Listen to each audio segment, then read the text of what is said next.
প্রার্থী সৃজন ভট্টাচার্যের প্রচার।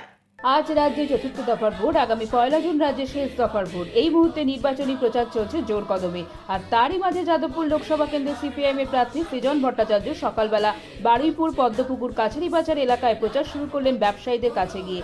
বাজার থেকে নির্বাচনী প্রচার শুরু করলেন তিনি। ব্যবসায়ীদের সঙ্গে কথা বললেন, তাদের থেকে ফলের দামও শুনলেন এবং নিচু খেতে খেতে তিনি তার প্রচার পর্ব সারলেন।